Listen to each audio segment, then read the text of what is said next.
Well, Lakota family, this is going to be a follow-up to my previous video. I think I might title this Things I Witnessed Dealing with a Simp and a Tear. I'm going to be talking about the Waco Flake and the Dallas Cocker Spaniel once again. Alright, and this is not gossip. This is, somebody's testimony, something I heard from this person firsthand, and I witnessed a little bit of it myself. So this is not gossip and trying to ruin somebody's name. This right here is the gentleman I was talking about. He used to go by the name Crazy Boy back in the day, and he used to I couldn't find his other account. He went by the name Azazel Mills. He used to go by the name Kush Komet and Aziel Mills. This right here is one of the necklaces I sent him back in the day. I didn't get nothing in return really but stress, you know. I remember one day this nigga was trying to act like he was on some some spiritually evolved shit, like some spiritual awakening, talking about he don't have no more desires. But then he gonna remind me that I was supposed to be sending him an ayahuasca necklace. Wouldn't that be a desire? I remember he was talking about when I'm gonna get my ayahuasca necklace, bro.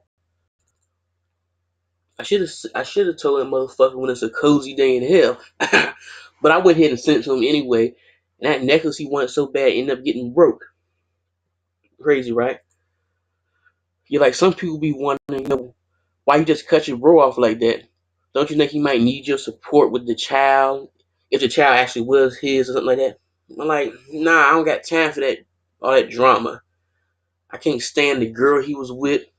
Plus, the fact that he got with that girl is a reason for me to cut him off, because that girl was a symbol of his stupidity. And you can see he has something demonic on him because he got them damn facial piercing. Anytime somebody got their damn face pierced up, I think that's a form of spiritual distress. Ain't nothing wrong with the ears because I got my ears pierced, but the face and all that shit is just overkill. I don't see nothing wrong with women getting their nose pierced and their belly pierced and their ears, but the face, I never liked women with facial piercing. I always thought that shit looked stank. But anyway, yeah, I had went, I think 2-3 months without hearing from him. I was wondering, did my bro get into a car accident? Did somebody kill him? Then come to find out, this bitch was wreaking havoc in his life. He had finally hit me up on Skype one day, and I remember this bitch was unpacking. And boy, I got a lot of stories for you. This is some crazy shit. The first day I'm on Skype with him, this bitch, was acting all funny. Because back in the day, I used to stutter more. I used to have a real bad speech problem, and she done looked all in the camera all funny. I had said, hey, bro, and I think I had, stuttered a little bit. But probably not a little bit, but she gonna look all saucy in the camera like, this guy has a speech problem, huh? And my thing is, why the fuck do you have this bitch in the room with me and you was on Skype together? See, that's the shit that lets me know he wasn't too sharp. And I'm gonna tell you some drama. These damn terror women like to set double standards. Like one day, she's a real jealous type. She'll get jealous if he's talking to his mother. If he was talking to his mother, she'd be jealous. Or if he was talking to, his stepdaughter, her child by another nigga. Like, that's one thing I'll never be able to do. I can't get with no woman that already got children. I mean, I don't know how I'm gonna be feeling when I get older, but right now I'm not feeling that shit. If you got, you know, children, go somewhere else. But she had moved in, with her daughter and her son. I think her son was like 9 at the time. She had a toddler, and I think she was already pregnant or had got knocked up when she was living with him by another nigga. That's how nasty she was. She had burned his dick. She had gave him some type of STD. I don't know if it was crabs or herpes, but I remember he was telling me about it. He was taking a piss, and I think that's when he found out and his dick was on fire. His mother had fussed her ass out about it.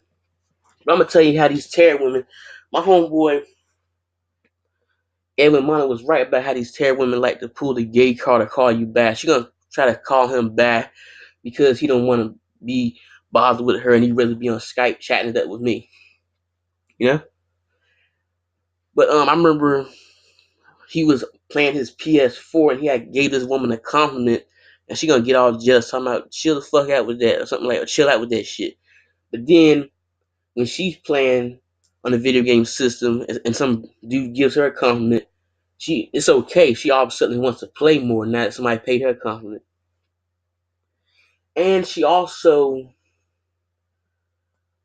of them bitches that has entitlement issues. She didn't have no social skills. I remember the stepfather in the house was driving her to Subway every day, and she would just get out the car.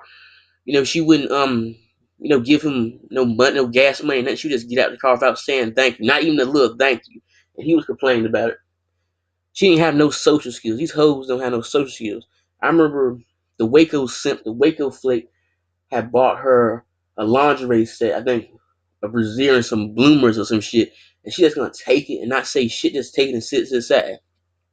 That right there lets you know she either got entitlement issues or she ain't got no social skills. And she ignorant as hell. I remember one time they got in a heated argument and she had got mad at him, hit him upside the head, and broke his headphones.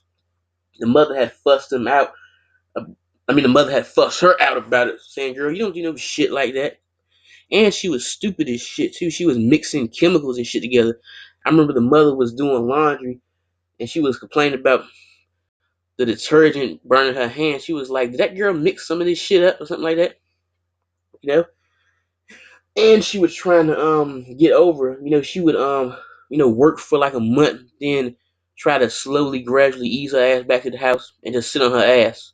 You know, I remember she got fired, and I think she quit. She claimed they working her too hard at Subway. Like, how the fuck is somebody gonna work you too hard at a Subway? What was somebody asking for too many tomatoes, too many pickles? Like, I don't get that. How the fuck are they working you too hard at a Subway? I think you're just a lazy ass bitch. And this bitch had the nerve. One day my homeboy was telling me, my former homeboy. I don't know why the hell I said my homeboy. Me and him would never be homeboys again. But I remember the Waco Flake was telling me about how she was talking about her stretch marks. She had stretch marks on her ass. I remember he sent me a picture of it. That's how close we was. He would share pictures of me of his women. But he was saying how she was talking about, don't they look kind of like warrior marks? I'm thinking, bitch, how the fuck is your lazy ass gonna be a warrior? You can't even work a little simple ass job like Subway. She thought the stretch marks on her ass look like warrior marks. That's how much these bitches are into themselves. These narcissist terrors are real egotistical. Talking about they look like warrior marks. So what you trying to say? You tried all types of lotions and cosmetics, and they all went to war on your ass and lost every battle with your stretch marks or something? Like, bitch, you feeling yourself a little too much. Yeah, but he had I think she had lied about being pregnant with his baby. I think the day she was in labor, something had slipped out of her mouth. I can't remember exactly what she said, but him and his mother had heard the shit, and I can't remember exactly what she said. But then, he had went without hearing from her for a while. He ended up having to get a lawyer because she was still trying to say the baby was his or something like that. And then I remember I had started to distance myself from him because I was getting sick of this shit and had a feeling the baby might turn out to be his. And I remember one day he had posted a picture of her on Facebook saying, telling some girl, you resemble the mother of my baby around the eyes or some shit like that. And that's when I had removed him from my Facebook friends. I had completely cut him off. I think that was late 2015. He tried to hit me up one last time in February the 9th of 2016. I didn't even answer it. He shouldn't have kept throwing that girl in my face. Even my sister was like, why the fuck does he keep throwing her in your face like that? It's almost like he wanted me to cut him off. Me and him used to be, real tight with each other. We used to sit on Skype, talking about spiritual conscious stuff, you know, metaphysics. We look at movies together, trying to decode them and shit like that. I'm not gonna front like I ain't have some good times with him. Me and him did have something in common, or else I wouldn't have been able to, be on Skype with him all them hours. Hell yeah, me and him would be on Skype at night till like 6 o'clock in the morning, just chatting it up, having a good time, clowning around. But after a while, you start to, outgrow certain people. I had to cut him off because that girl was a symbol of how stupid he is. He's a sloppy, simp nigga. I can't have niggas like that in my circle. You gotta be more intelligent than that. And this bitch, I bet he was busting up slot with this bitch, kissing this nasty bitch in her mouth. He probably tasted every nigga in Dallas, Texas dick. Yeah, she had burnt that nigga's dick, had him hopping in the bathroom like James Brown. I'm just joking. I don't know if he was hopping like James Brown. I was just joking. But he had discovered his dick was on fire when he was taking a leak one day. But yeah, I bet that nigga was busting up slop, exchanging all types of low vibration fluids from that bitch. Yeah. But anyway, that's my video on the culture. I hope y'all enjoyed.